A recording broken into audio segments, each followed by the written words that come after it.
of English and Internal Quality Assurance Cell, IQAC, of Santal Bidroha Sardha Satabarshiki Mahavidyalaya.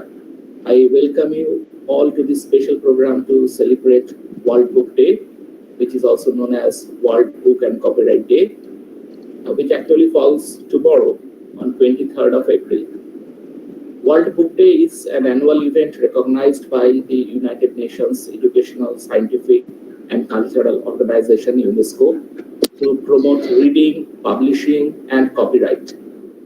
On the eve of this day, we are present here to celebrate the occasion and listen to the talk of Dr. Sudhir Kumar Das, Associate Professor, Head, Department of English, Ijli College, Ijli, Paschim, Medinipur. The teacher in charge of our college, Dr. Shankar Kumar De, the coordinator of IQAC, Dr. Krishna Padadas Adhikari, are here to grace the occasion. Our students and my colleagues are present today as participants. The president of the governing body, Professor Anjana Mahato, will join us later in this program. My departmental colleague, Sri Shobhan Maiti, will be the host of today's program. Now I request him to take the reins of the program. Shobhan, please, you may continue. Thank you, sir. Good evening, everyone.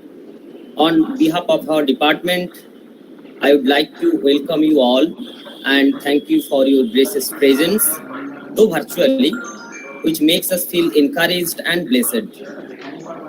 On the eve of this auspicious moment of the celebration of the World Book and Copyright Day, we would like to pay our due homage to the great father of English SH, Francis Bacon, who once said, "Reading maketh a fool man." We also commemorate the great Elizabethan soul in the field of dramaturgy, whom we remember at our dream, at our sleep, and at our wake. Our beloved evergreen William Shakespeare. We offer laurels to this literary giant today. To promote reading, publishing, and copyright, each year, 23rd April is celebrated as World Book and Copyright Day by UNESCO. Books play a very vital role in one's life as true friends. A powerhouse of knowledge and wisdom, book can change our outlook and attitude. It introduces us to a world of imagination, improve our own performance and rationality, increase our concentration level, and fix our focus. But being caught in the snare of this digital world, all the generations, irrespective of ages, are now beginning to forget their best friend. We are spending much time in Facebook rather than book. The netizens are gradually metamorphosing into the obedient students of WhatsApp University. So in order to save the generations from being robots, to protect the human civilization from its awful extinction, we must endure the books and take refuge within its embrace. So come, join hand together and take an oath of reading and let reading, and also chant the great mantra of Margaret Fuller, "Today a reader, tomorrow a leader." May I now request our respected teacher in charge, Dr. Shankar Kumar De, to inaugurate the webinar by welcoming our guest of honor, Professor Anjana Mahato. Though she is not present now, she will join shortly. And today's distinguished speaker, Dr. Sudhir Kumar Das. Sir, it's up to you. Am I audible? Yes, perfectly. Am I audible? Okay. Yes, you are audible. Good evening, everyone. A heartwarming welcome to everybody present here. Here we have all to celebrate World Book and Copyright Day. I am extremely privileged to have the opportunity to inaugurate this program and to address you at this important moment when Department of English and Internal Quality Assurance Cell of our college jointly celebrating World Book and Copyright Day. Our college reminds us about the great historical events of Santal revolt, which took place in the year 1855. The college was established in the year 2005. It is situated at Goaltore in the district of Paschim, Medinipur, a place which is mainly inhabited by the scheduled caste, scheduled tribe, and other backward class people. The college caters to the need of education and enlightenment to the students of the Jungle Mahal locality. The institution also trying to render qualitative education and arouse consciousness among the students in all spheres of life through different academic and co-curricular activities. I, on behalf of the Department of English and Internal Quality Assurance Cells of our institution, heartily welcome Professor Anjana Mahato, Chief Patron of this occasion and President, Governing Body of our college. I am especially thankful to her as when we approached her with the invitation and requested her to grace the evening, our President Madam did not hesitate at all and instantly agreed when she looked upon the program. The next distinguished to honor us with his presence today as the guest is Dr. Sudip Kumar Das, Associate Professor and Head, Department of English, Hijli College. It is a privilege for all of us gathered here as our guest of honor in this World Book and Copyright Day. This day is a celebration to promote the enjoyment of books and reading. Each year on 23rd April, celebrations takes place all over the world to recognize the scope of books.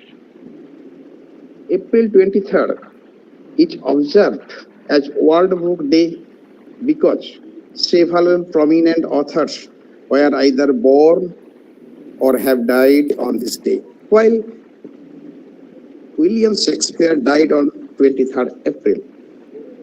With the continued commitment to promote reading for pleasure and offer every child a book of their own, the charity has a particular focus on reaching children from disadvantaged backgrounds, and its themes this year is You Are a Reader. Lastly, and importantly, I would like to convey my special thanks to all the faculty members, staffs, and students who are an integral part of this college and have always supported the vision and mission of the college. And also welcome and extend my thanks to all the participants for being part of this function. I request all for your kind cooperation and the program making it is a grand success. Thank you everyone. Thank you, sir, for your valuable speech and encouraging words.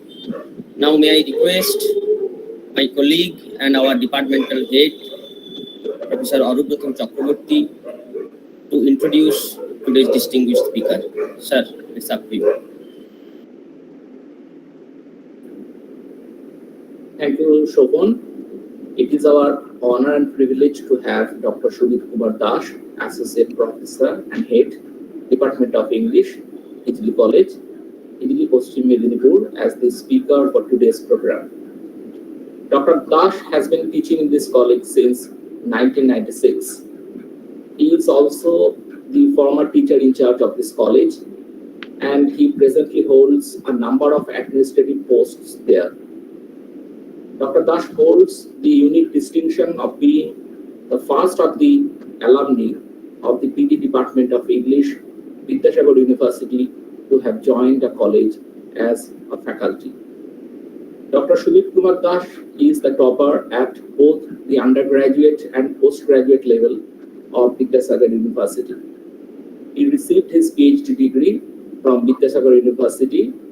His doctoral thesis is on the poetry of Thomas Hardy. He has contributed a number of articles to national and international journals and also has presented his papers at various national and international seminars and conferences. Dr. Sudip Kumar Das is also a guest faculty of the PG Department of English, Vidyasagar University.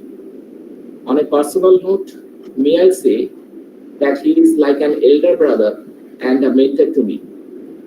We are grateful to Dr. Sudip Kumar Das that within a very short notice, he has agreed to deliver his talk for this occasion. May I now request him to kindly deliver his talk. Sir, please.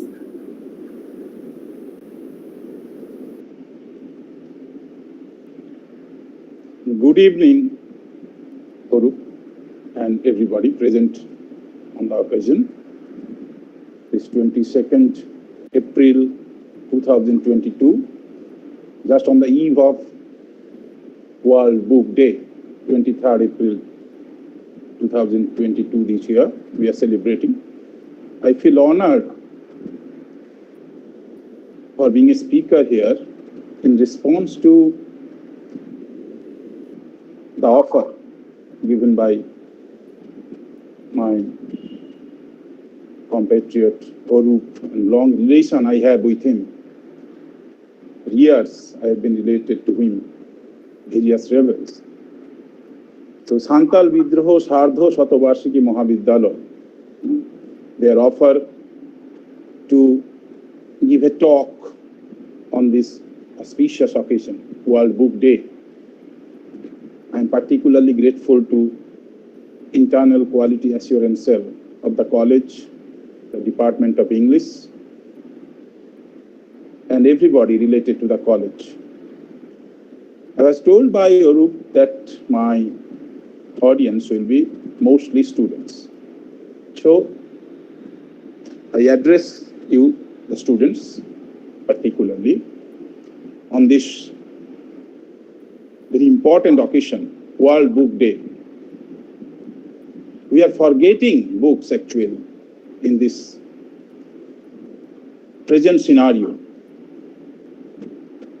Mobile, WhatsApp, Google, and Facebook, all these occupying our mind, occupying our heart, occupying our time. And this present address, which is being given by me, the present,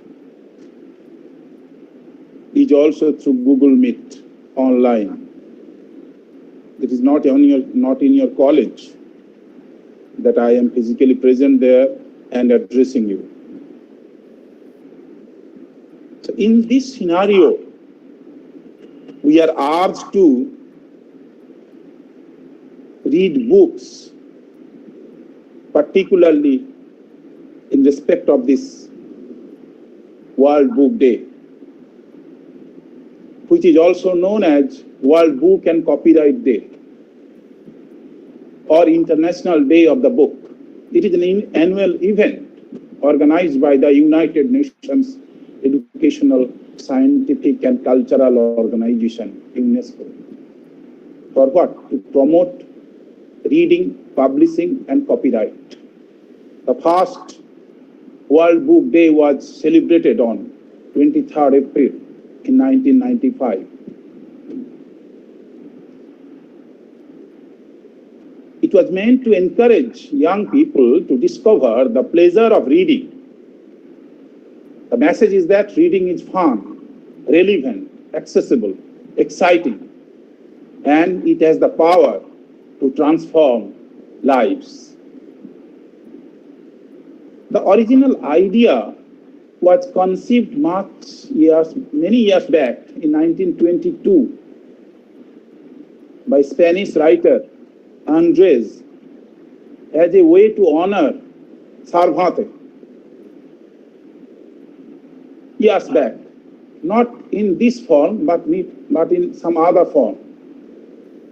But Sardha and Shakespeare they come together because the anniversary of the death of William Shakespeare, as well as the birth or death of several other prominent authors, particularly in a historical coincidence, Shakespeare and Sardha died on the same date, 23rd April.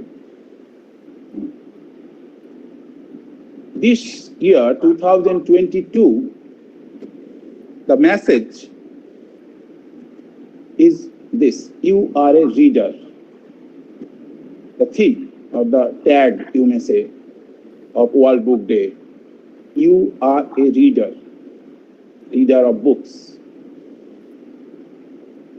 So, I hope that the whole year will be filled with lots of exciting celebratory ways to promote reading for pleasure.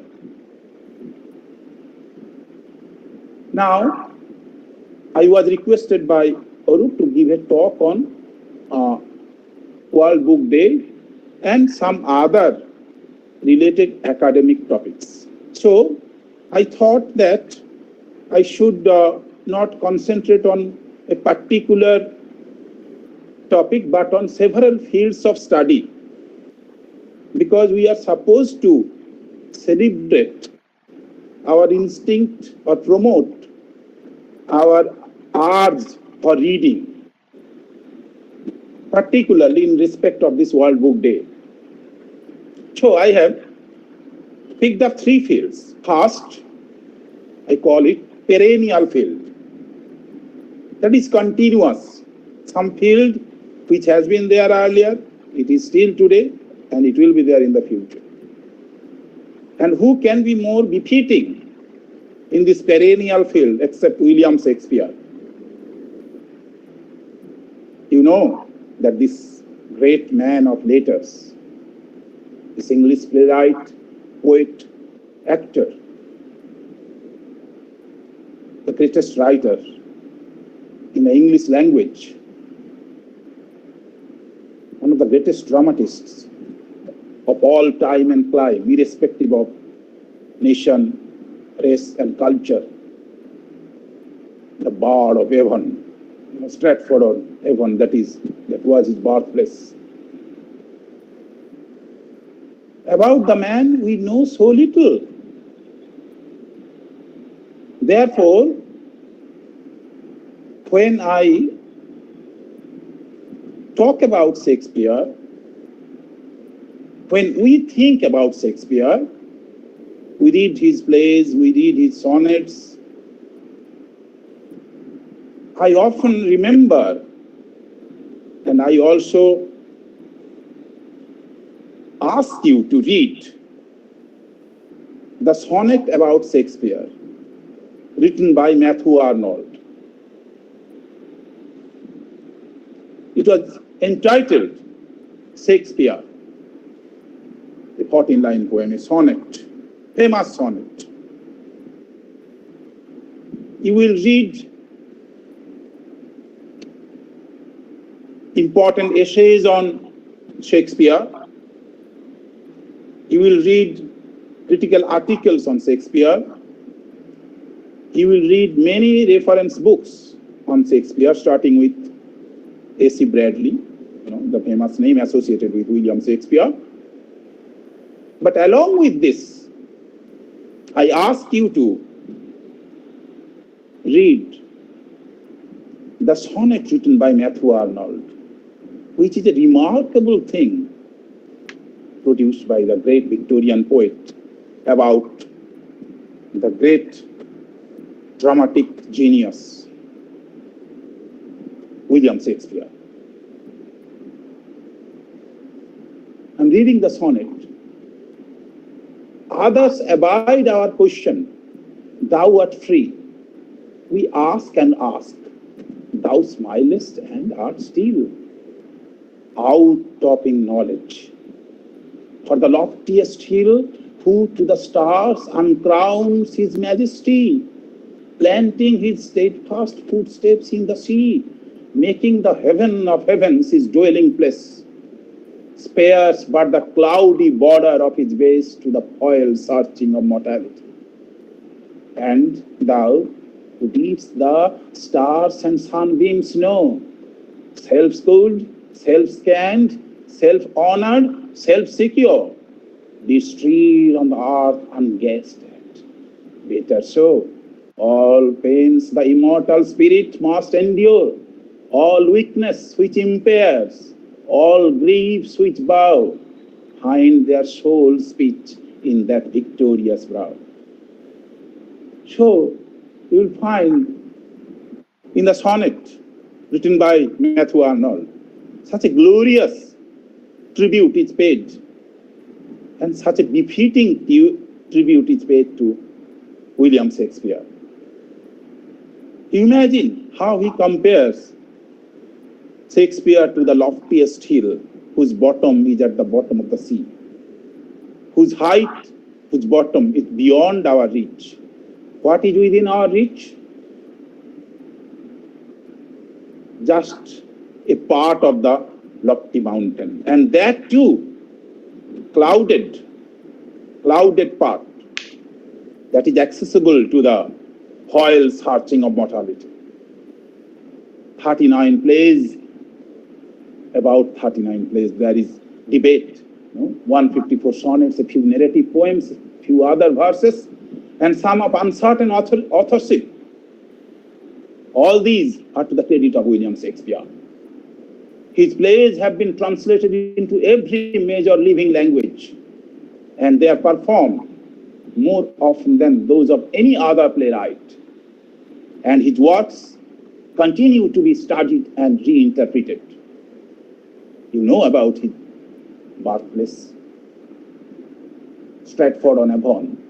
That is the place where he died also, 1564 to 1616. But all these things, there are hardly authoritative materials, documents in support of that. We assume certain things about William Shakespeare. We assume that he married at a very tender age someone who was Anne Hathaway, 10 years older than William Shakespeare. And between 1585 and 1592, he began a successful career in London as an actor, writer, and a part owner of a playing company called the Lord Chamberlain's Man, later known as the King's Man.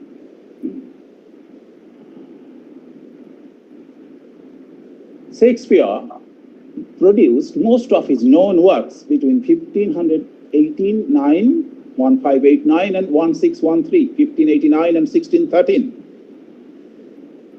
His early plays were mostly comedies and history plays. Later he produced the great tragedies, Hamlet, Othello, King Lear, and Macbeth. In the last phase of his life, he wrote romances like The Tempest, Winter's Tale. Two fellow actors in 1623, and they were friends of Shakespeare too, John Hemmings and Henry Condell, they published the first folio that is still considered a definitive text of Shakespearean drama. It is a posthumous collected edition of Shakespeare's dramatic works that included most of his plays except two.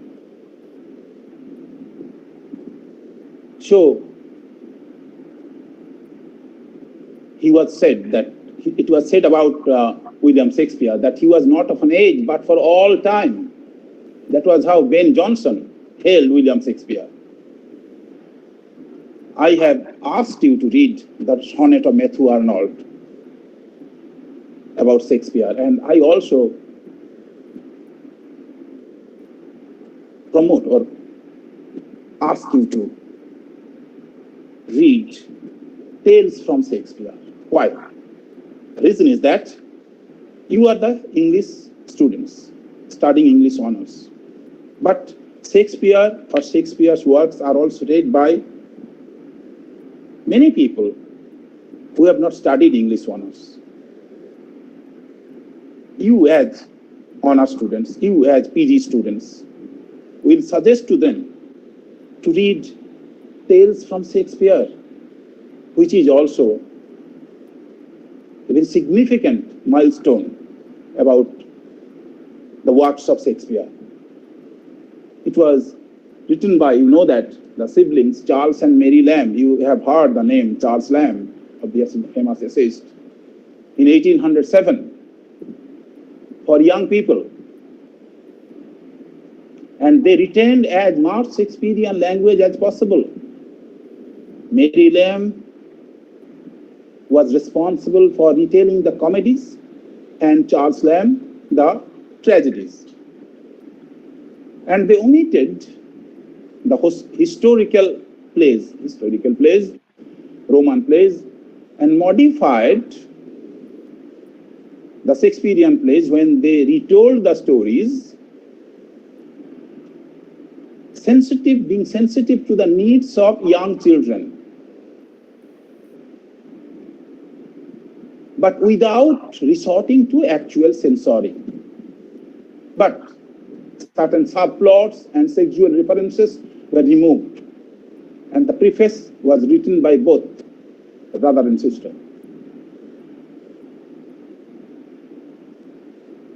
And Marina Warner, in her introduction to the 2007 Penguin Classics edition of Tales from Shakespeare, claims that Mary Lamb did not get her name on the title page till the 7th edition in 1838. Only Charles' Lamb's name appeared. Despite its target audience, very young people, very young men and women, the early 21st century found the book a challenging read. Alternatives are available, but still, Tales from Shakespeare has been a significant milestone about the Shakespearean plays. And many who are not students of English literature and language, but lover of literature, they have read Tales from Shakespeare. I hope that you will also read Tales from Shakespeare and suggest others who are not English students to read Tales from Shakespeare, to have acquaintance with William Shakespeare, the greatest writer in English language.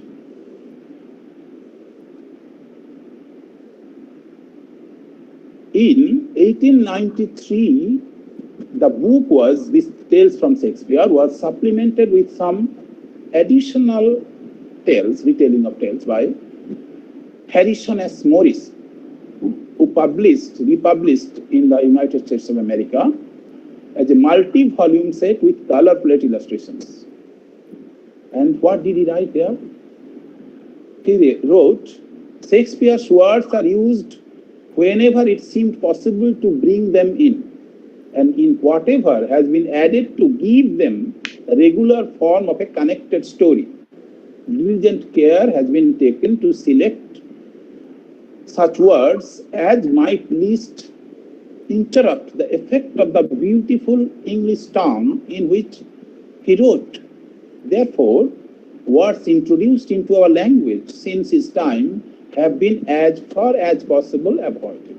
So, that was a revised edition brought by Morris. So, this much for Shakespeare in our reference to, or in our dwelling on the field of study related to William Shakespeare, whereby I urge the readers, student readers, along with the reference books, they should also read the sonnet of Matthew Arnold, as well as suggest to others, non-English readers, that is, who are not English students, to read Tales from Shakespeare, to have acquaintance with Shakespeare, because the original Shakespearean play would be difficult for those people. And we are here celebrating the World Book Day. We are urging people to read. And if they will read, obviously they will read Shakespeare. But the original Shakespeare will be difficult for those who are not English students. You know the language. It's difficult. Shakespearean language, the Elizabethan language, 16th century. And that is why my beloved students, they often take resort to help of guidebooks, paraphrase, because you find it difficult to understand. Then who don't study English language and literature, neither honors nor PG students, they will find it more difficult. Next field of study is an interesting field. Nowadays, in your syllabus, in your curriculum, you will find detective literature. Now, I myself have been a prolific reader of detective literature from my boyhood. And so long, whenever I get time, I read. And simply by reading, it cannot be expressed, the interest. I am absorbed in reading detective literature, popular fiction. It is included in the literary genre of popular fiction. Now, in the present syllabus, you will find UG syllabus, The Murder of Roger Ackroyd by Agatha Christie, A Woman in White by Wilkie Collins, and of course, Sherlock Holmes, Arthur Conan Doyle's Sherlock Holmes, featuring in The Hound of Baskervilles. So detective fiction is a sub-genre crime fiction and mystery fiction in which we find an investigator or a detective. He may be professional, amateur, or retired, investigating a crime. And the crime is often the crime of murder. The detective genre began around the same time as speculative fiction and other genre fiction in the mid-19th century, and has remained extremely popular, particularly the novels. And that is why I told you that I have been a prolific reader of detective novels. But nowadays it is included in the syllabus. In the previous years, when we were students, perhaps the syllabus makers never thought of including detective fiction, the popular fiction. Nowadays it is included because people read it. And because people read it, extensively read it, it's popular. And why it should not be included in the curriculum? So, Dupin, Dupin you find in Purloined Letter, that is also in your syllabus. The Purloined Letter by Edgar Allan Poe, Sherlock Holmes, Hercule Poirot, the famous detectives were acquainted with the names. It is often thought that in 1841, with the publication of Poe's, Edgar Allan Poe's, The Murders in the Rue Morgue, where we find the first fictional detective, the brilliant and eccentric Dupin. And later, we find The Mystery of Mary the Object in 1842. In 1844, The Purloined Letter. And Poe referred or called his stories tales of ratiocination. In stories such as these, the primary concern of the plot is ascertaining truth. So you'll find in our Bengali, you have perhaps read Sharadindu's Bomkesh, Satyannesi. You have read Satyajit Ray's Feluda, the popular detectives, Kiriti, Nihar Ranjan Rai. I am not referring to them, though just side references, just side talk. I refer to the Bengali, our detectives in the Bengali fiction, Bengali detective novels. So when they investigate crime, they also ascertain truth. They go after truth. In Bengali, what we call Satyannesi. And the usual means of obtaining the truth is a complex and mysterious process, combining intuitive logic, astute observation, and perspicacious inference. And every detective story tends to follow an investigating protagonist from the first scene to the last, making the unraveling a practical rather than an emotional matter.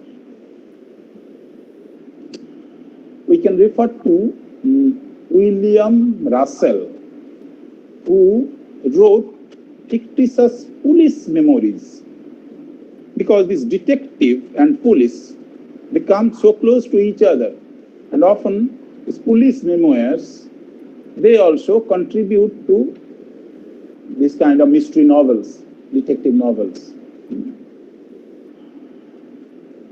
And in the Edinburgh Journal between 1849 and 1852, such police memoirs by what I call, the name is William Russell, were published.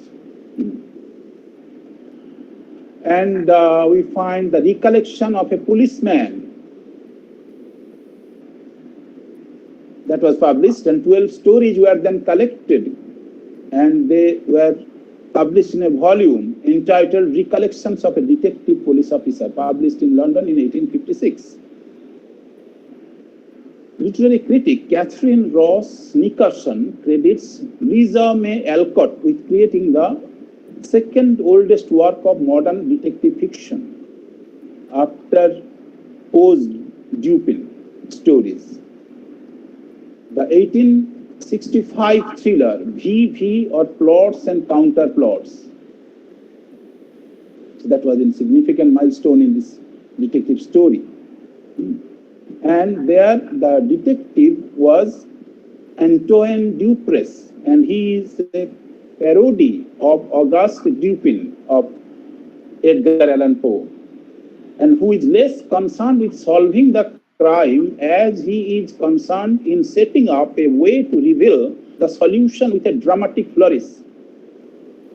And Nickerson notes that many of the American writers who experimented with Poe's established rules of the genre were women, and they invented a subgenre of domestic detective fiction that flourished in its own right for several generations.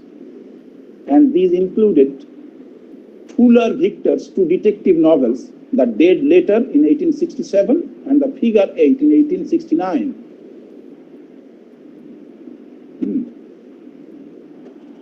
And then another early example of such a detective novel is not detective novel, it can be called a whodunit, like this. It is called, popularly called whodunit. Something, some crime, some mystery, mysterious event, and who was responsible for it. So who done it? That is a Bleak House by Charles Dickens, you know, the Victorian novel Charles Dickens, 1853. And there we find the conniving lawyer Tulkinghorn is killed in his office late one night, and the crime is investigated by Inspector Bucket of the Metropolitan Police Force. Numerous characters appeared on the staircase leading to Tulkinghorn's office that night, some of them in disguise, and Inspector Bucket must penetrate these mysteries to identify the murder. So that was by Charles Dickens. Charles Dickens too wrote not proper detective novel, but the germs of detective novel are there, the Bleak House, in 1853. And he also left an unfinished work, The Mystery of Edwin Drood. Then Wilkie Collins, who is sometimes called the grandfather of English detective fiction. You know, he's dead, and in the date 1824 to 1889, he's credited with the first great mystery novel, The Woman in White. Very novel built on mystery, and it is included in the syllabus also. And T.S. Eliot called Collins' novel The Moonstone. What did T.S. Eliot say? The first, the longest, and the best of modern English detective novels. So you have heard T.S. Eliot, the famous modern poet, and we have read a lot of poems by T.S. Eliot, so he also said something about detective fiction. Celebrating The Moonstone, published in 1868, and he said that modern English detective novel was a genre invented by that Wilkie Collins, not by Edgar Allan Poe. And Dorothy L. Sayers called it probably the very finest detective story ever written.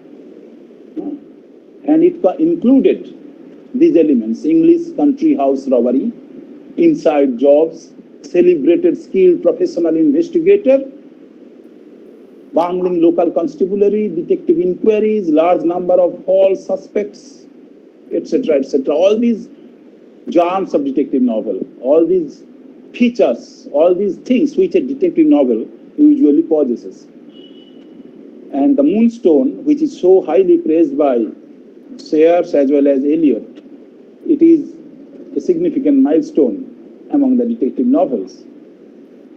Then a number of critics also suggest the lesser known Notting Hill Mystery, published in 1863, and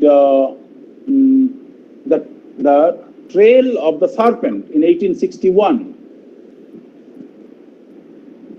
among the older detective novels. And the last novel, The Trail of the Serpent, it features an unusual and innovative detective figure, Mr. Peters, who is lower class and mute. So you'll find first time a mute detective and coming from the lower class, who is initially dismissed both by the text and its characters. Tom Taylor's melodrama, The Ticket of Leave, Man, an adaptation of Leonard by Edward Risbar and Eugene Nash, appeared in 1663, introducing Hawkshaw the detective. And in short, it is difficult to say who was the first to write the English language detective novel, because there are many claims regarding that. We can refer to also Anna Catherine Green, in her, a woman writer, in her 1878 debut novel, The Leavenworth Case, and her other works. She also popularized the detective novel. And in 1887, Arthur Conan Doyle created Sherlock Holmes, the famous Sherlock Holmes, with whom you have acquaintance in The Hound of Baskervilles. Arguably the most famous of all fictional detectives. I am not including James Bond, of course, the famous detective who is most a film character rather than character of the book. So Sherlock Holmes, he is arguably the most famous of all fictional detectives. You know, Baker Street is often visited by many visitors who go to England thinking that Sherlock Holmes lives there. They search for Baker Street and Sherlock Holmes. Sherlock Holmes is not an original fictional detective. It is said that Doyle, Arthur Conan Doyle, sketched the character of Holmes inspired by Joseph Bell, Dr. Joseph Bell, for whom Arthur Conan Doyle worked as a clerk at the Edinburgh Royal Infirmary. Like Holmes, Dr. Bell was noted for drawing large conclusions from the smallest observation. You know, Holmes, you have read The Hound of Baskervilles, he just saw the stick left by the visitor, the doctor, who came to Sherlock Holmes. And from there, from the smallest observation, he concluded that the person who had left the stick in his chamber, that person had a dog, and that dog used to carry his stick sometimes, because he found some mark on the stick belonging to the biting of the dog of the man. So this 221B Baker Street, you know, that is the address, that was the address of Sherlock Holmes. It became famous, and Holmes became famous for his intellectual strength, and he became renowned for his skillful use of astute observation, deductive reasoning, and forensic skills to solve difficult cases.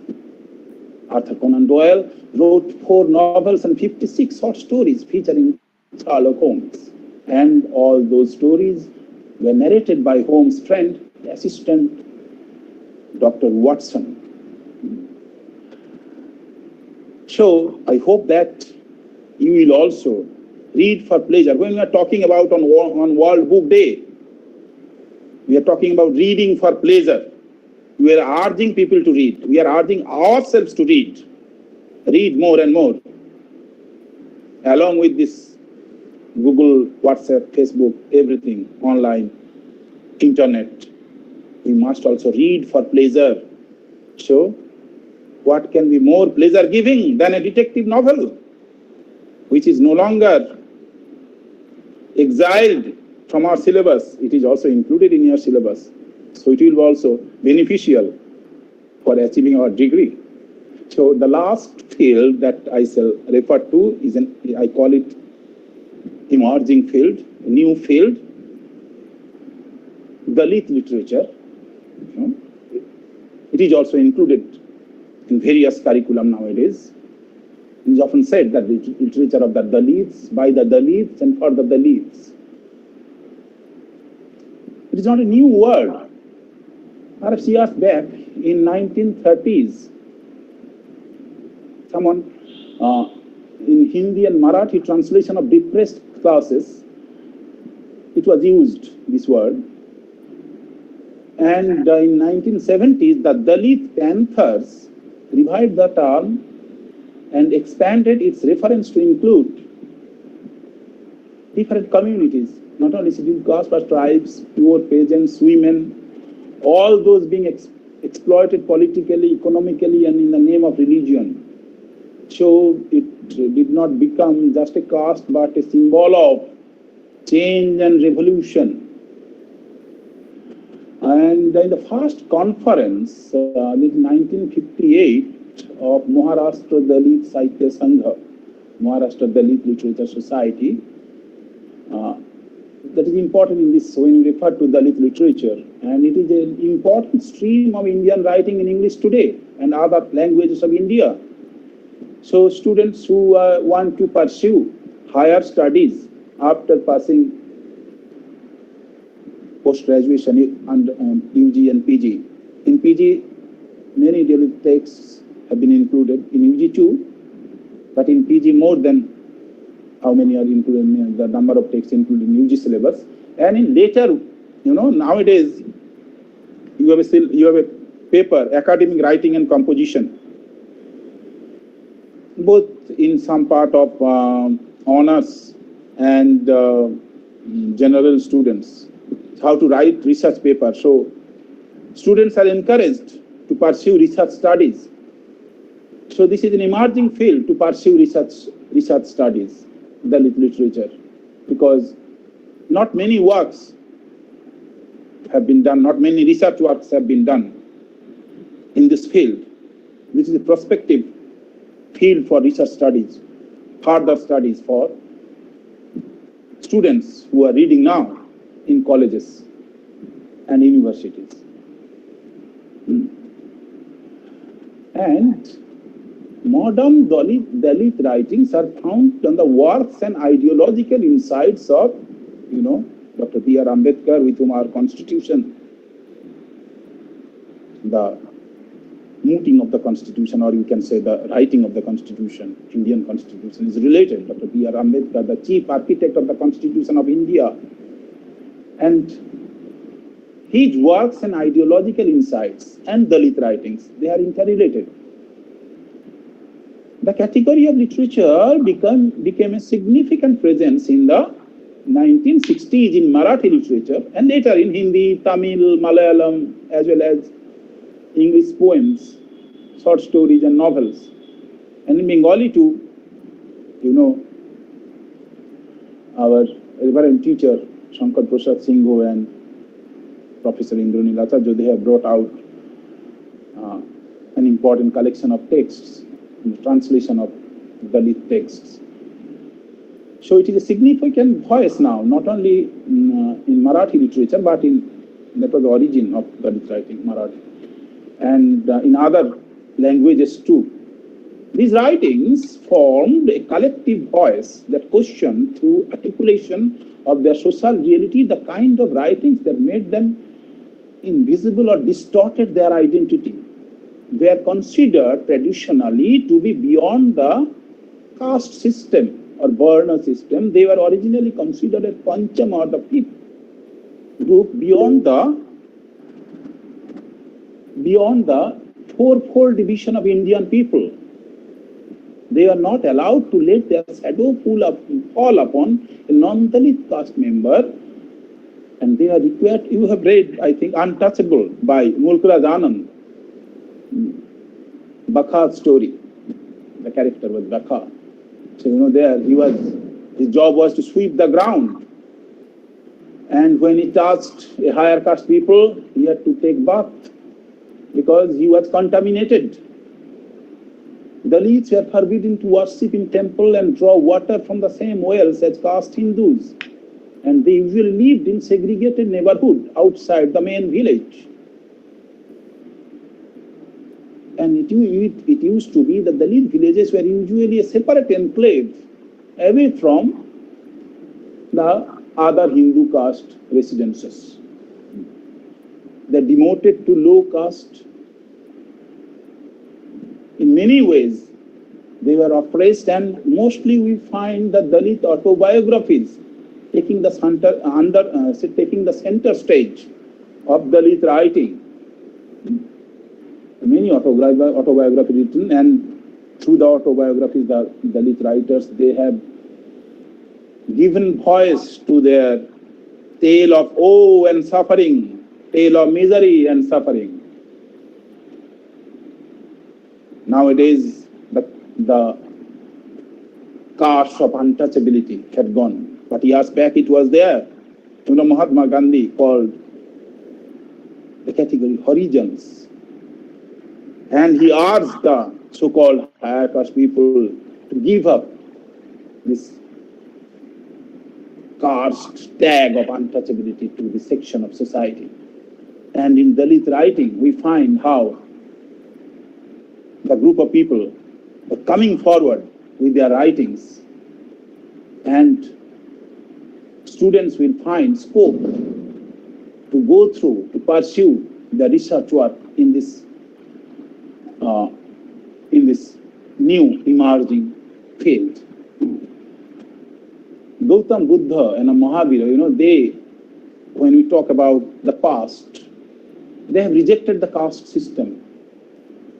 But in spite of their, Buddhism, Jainism, it continued even to the 20th century.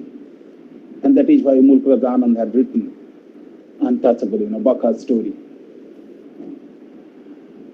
And during the medieval period, when the Bhakti movement actively encouraged the participation and inclusion of Dalits in the 19th century, and Ramakrishna Mission, they also actively participated in the emancipation of freedom of Dalits from this yoke of oppression or suppression, you may call it. But today's scenario has changed to a great extent.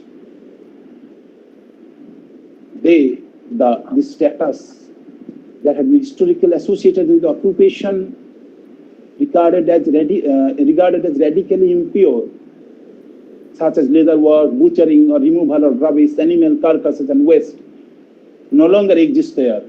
Such occupation categorized or kept for this particular section of the society, who worked as manual laborers, cleaning the streets, sweeping the latrines, etc., that we find in Untouchable of Mulkraj Anand. Since 1950, India has enacted and implemented many laws and social activities to protect and improve the socio-economic condition of its Dalit population. And nowadays, a lot of writing by Dalit writers have come to the fore. And from the regional languages, they are translated into English language, and a prospective researcher can pursue his research in this field. Because as I have told you, there are hardly many works written in the field, so Every scope is there to pave a new ground, to give a new orientation, to give a new probe, to give a new meaning to this Dalit literature or Dalit writing. Therefore, I have included it as the emerging field. So in this talk today, I have tried to give to my students, dear students, the avenues for studies in different fields, starting from the constant Shakespeare. He was there, he is there, he will be there. As I have told you, his works have been translated into many languages. His plays have been performed in many languages, interpreted and reinterpreted, and is still going on.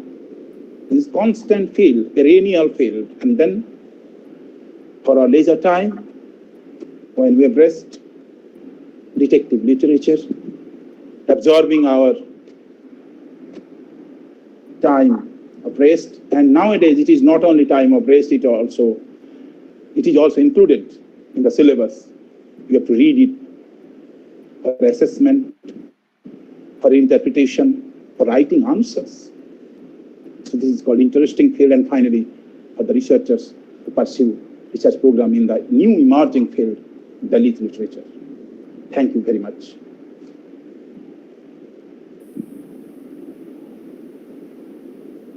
Thank you, Dr. Sudip Kumar Das. It was such an enlightening lecture. Dr. Das talked about 3 different fields. The perennial field, he talked about the writings of Shakespeare. The popular field, he spoke about or spoke on detective literature, and the new emerging field of Dalit literature. I firmly believe that the students of our college, the participants, would be greatly benefited by his talk. Now we will take a few questions. Already in the chat box, I can see that the head of the Sanskrit department has written his question, and therefore I would request Dr. Sudip Kumar Das to kindly answer the question. Dr. Krishnapada Dasodikari has written this question: has English literature reflected the ancient Indian cultures like Dan, Tapasya, Dharma, Darshan, etc.? So if Dr. Sudip Kumar Das would kindly give answer to this query. Just repeat the question. Yeah, the question is already in the chat box. The question is, has English literature reflected Dan, Tapasya, Dharma, the Indian values? Yes. Like that. Right. Indian values like bhakti, prem, etc. Yes. Obviously, the Indian values are reflected because they are universal, bhakti, prem, but in different way, maybe. There is love, there is devotion, there is bhakti, prem, that we call it. In our way, they also give voice to all those values in a different way because they are universal, Obviously, literature cannot be without these things. These things build up our best of the time in this earth or on this earth.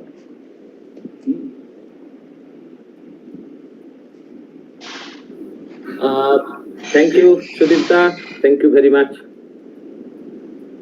Thank you. Professor Anjana Mahato, the president of the governing body of our college, has just joined this program. She was busy, and in spite of her busy schedule, she has joined this program, and from the Department of English and also from the Internal Quality Assurance Cell of our college, we express our sincere gratitude to our madam for joining this joining this program. So may I now request Madam, the President of our governing body, to say a few words on this occasion of World Book Day. Madam, আপনি যদি কিছু বলেন, জানি আপনি তো খুবই ব্যস্ত ছিলেন আজকে, তাও আপনি কিছু যদি বলেন, আমাদের স্টুডেন্টসরা তো আছে, all the students of English department are here. Please, madam. Okay, thank you, sir. I am very proud that you celebrate this type of programs. So, sir, I am very happy, proud, and very happy that my college organized tomorrow organized the this type of sessions. So we all know that UNO will celebrate World Book and Copyright Days on 23rd April 2022. But now we are celebrate this day. So, sir, I am very proud, and I would like to thank the English department of Santal Bidroha Satabarshiki Mahavidyalaya to celebrating the World Book Days and Copyright Days. Especially, I would like to thank Professor Orup Kumar Rai, Orup Kumar Chakraborty, to celebrate, to organize this type of sessions. And I would like to thank Dr.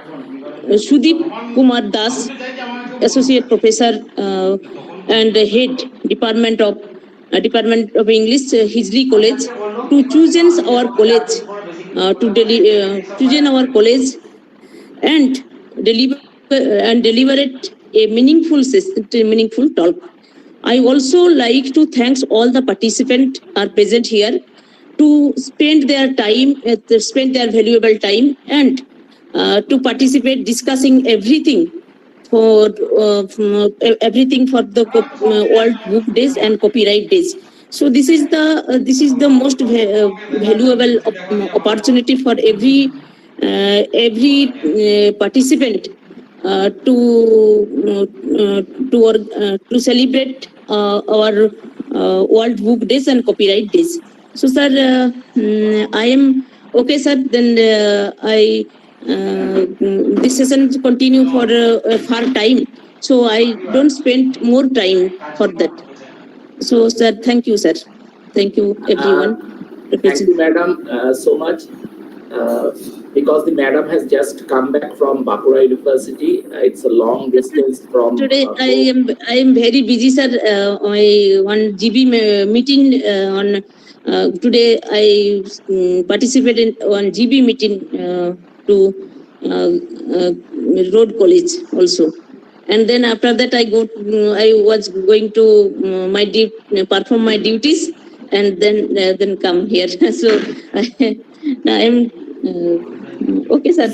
Okay, so madam was pretty busy today because she is also the president of the governing body of Goaltore Memorial College, situated at the Chandrakona Road, and then afterwards she went to her university, Bankura University, where she is a faculty in the Department of Law.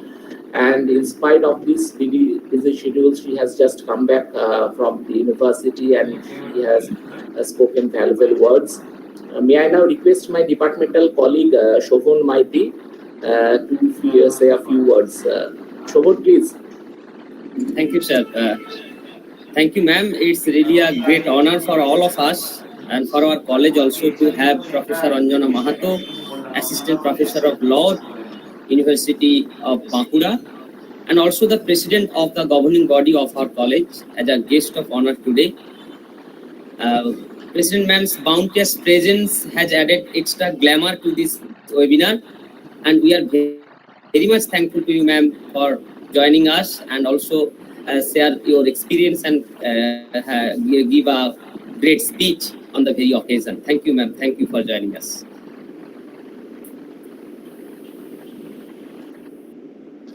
We have another question for Dr. Sudeep Kumar Das in the chat box. I shall take that question. This is from Lokhikanto Mandi, a fourth semester student of our department, and he has asked this question, sir. Do you think that only the Bhasha literature has the capability to string the heart of India and its rich cultural heritage? So I request Dr. Sudeep Kumar Das to kindly share his views on this question. Okay, the the Bhasa literature, it is associated with the need for reviving one's own language and literature. And it has become imperative after the colonizers left India. But it is not the only stream to what did he say, Harp of India. I think that Bidroha's poem he has in mind. Did he write the Harp of India? Yes, Sarup? No, I think he has, Lokikanta has used this phrase only. Perhaps he is not referring to the poet of this text. No, not referring to the poet, but the actual phrase is Harp of India. Yeah, right. Harp of India.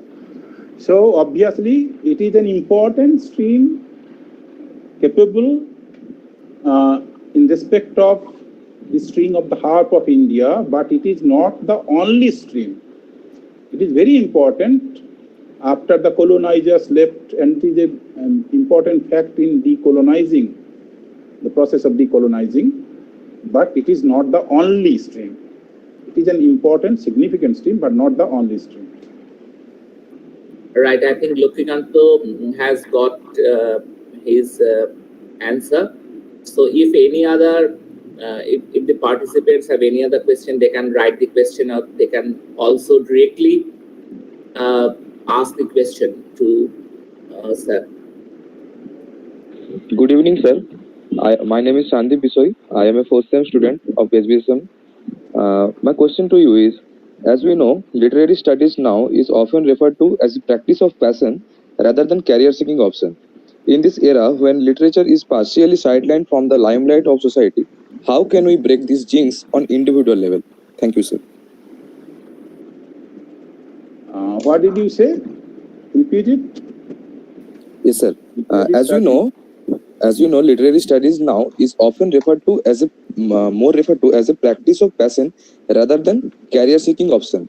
In this era, when literature is partially, I've got it. Okay, sir.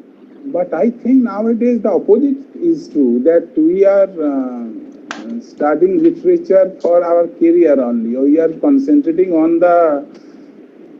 those texts which are in the syllabus. We are not reading out of passion. You are saying that we are literary studies are for passion, not for career. But the opposite is true, I think. No, sir. My question is not on universal level. My question is on more like my personal belief. Your personal belief. But I think that literary studies should be studies for passion, should not be only for building the career. My personal impression, my personal experience about the students is that they do not study texts which are not included in the syllabus. What Arup will say about this, I don't know. This is my personal experience. So, literary studies should be studied for passion,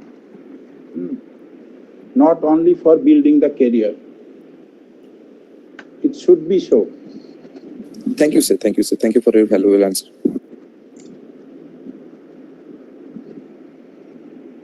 If any participant has any other question. Good evening, everyone. Hello, sir. I'm audible? Yes. Okay. Good evening, everyone. I'm Priyanka Tudu, student of English department. On this occasion of World Book Days, sir, I have a question regarding how can we celebrate this auspicious day at home? How can you celebrate? We can celebrate only by reading. Go to library if you don't have enough sustenance for purchasing books. Go to library, read books. You are a reader of books because you have education, you have learned to read, so you read books. This is for promoting reading for pleasure. That the earlier student, I have not got his name, forgot his name, he was saying, reading for passion, reading for pleasure. This is how you can celebrate at home. You read for pleasure. Okay, sir. Thank you so much, sir. Thank you, Priyanka, for your question. If any of the students have any other question, he or she can put forward that question for the speaker. And one announcement, the feedback link is given in the chat box. So the participants are requested to fill up the feedback form and submit the form to get the certificate. Sir, there is a question in the chat box from Snehasi Chakraborty. He has asked, sir, what is the difference between translation and transliteration? This is the question from Snehasi Chakraborty.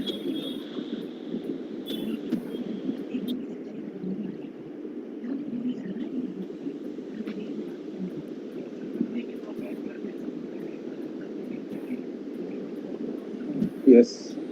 Translation and transliterature, the difference between translation and transliterature. Okay, it is not really related to what we are supposed to discuss today. What is the difference between translation, transliteration, in which respect he has said so, I don't know. Anyway, transliteration is, the act or process of writing words using a different alphabet, and the text is aimed to produce a phonetic transliteration of the dialect using the main languages. And so this is a very specific way of translation, act of process of writing words using a different alphabet. And translation is rather a general term, and transliteration is a very specific kind of translation. Whereas translation is translation, simply translation, transliteration and transliteration is a specific kind of translation, keeping in mind this writing words using a different alphabet to produce a phonetic transliteration of the dialect and to help people to speak a language by showing the pronunciation in the language they understand. Okay?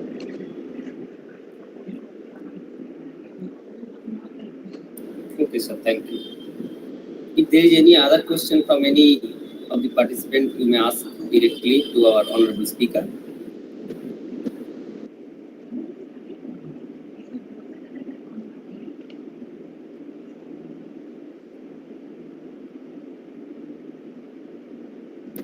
Okay, sir, I think there is no question. So, I am requesting Professor Untitled Chapter to continue the session. Yes, Somik Patra has raised a hand. Somik, if you have any question to our sir, you can ask.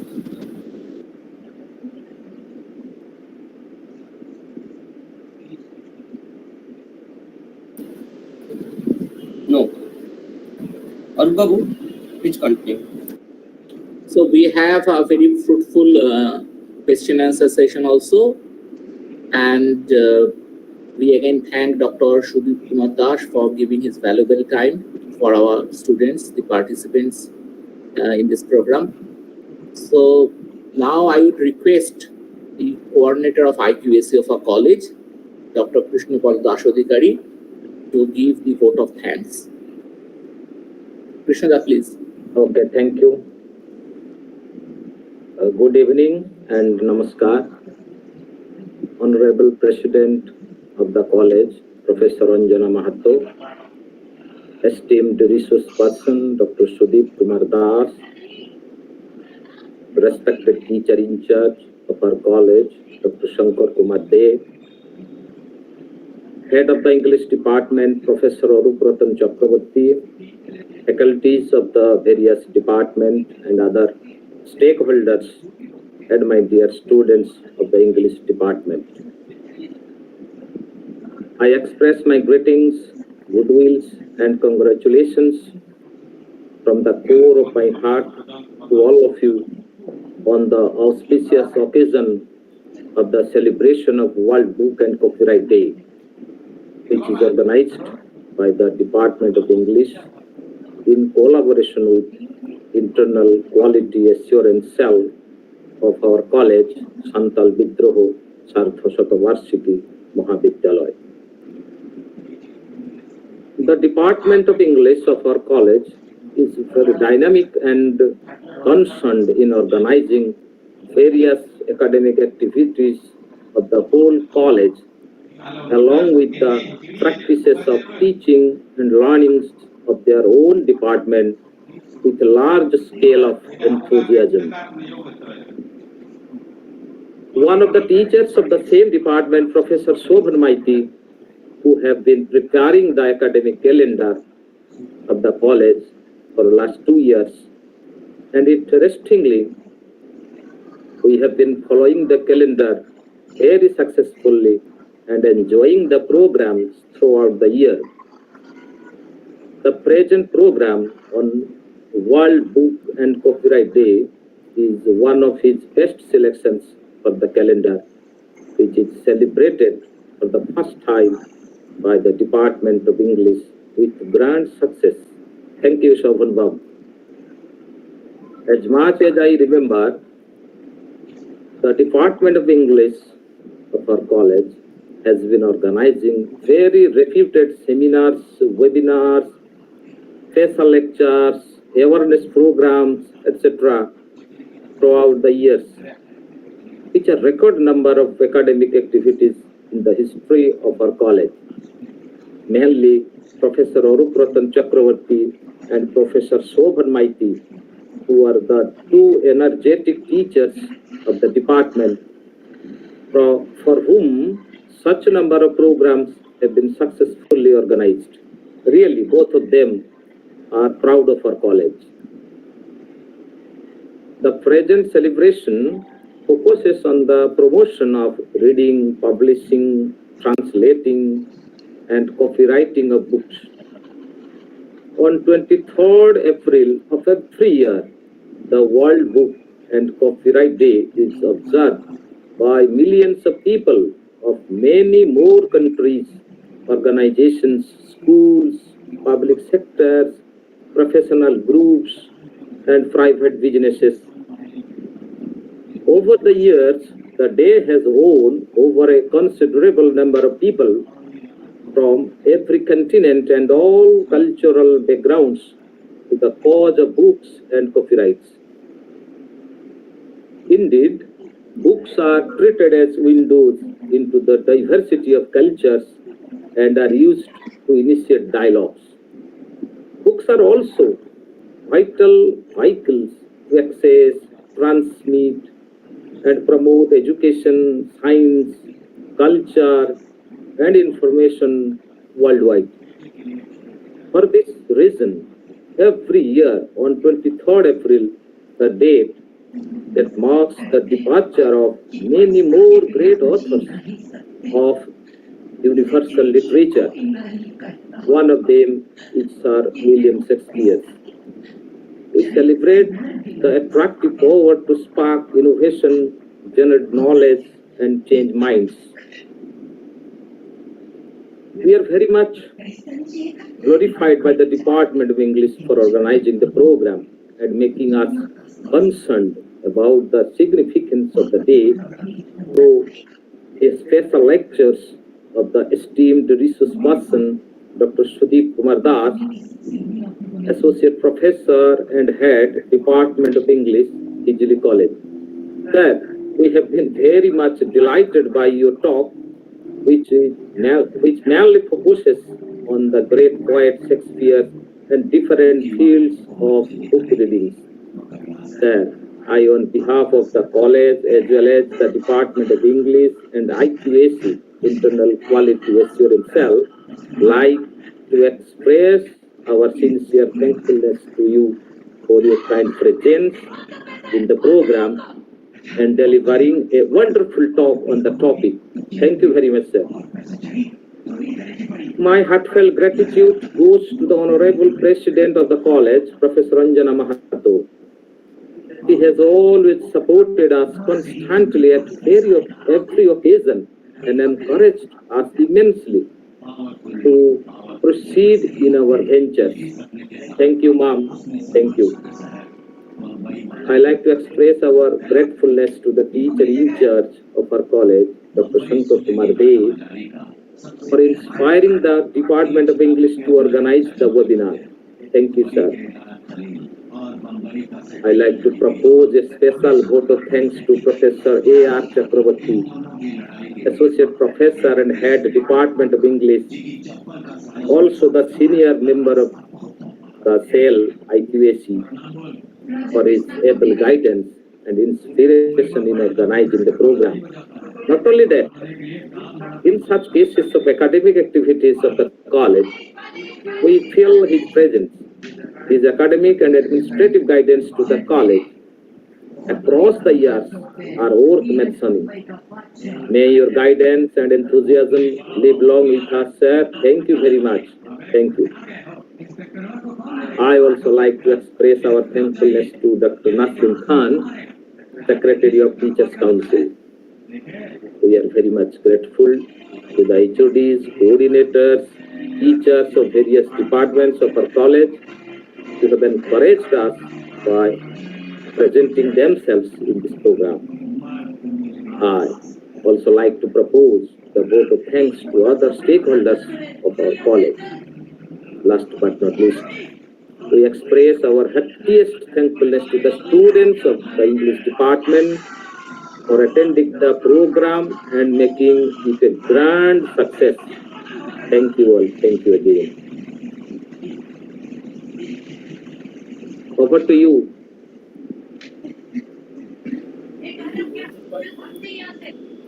Thank you. Thank you, sir. Thank you, everyone, for staying with us for such a long time. And it's a pleasure and honor for our department that you have made this occasion a grand success. Now I am closing this webinar officially. Okay, sir. Thank you. Good night, everyone. Thank you. Good night. Namaste. Thank you. Good night. Good night.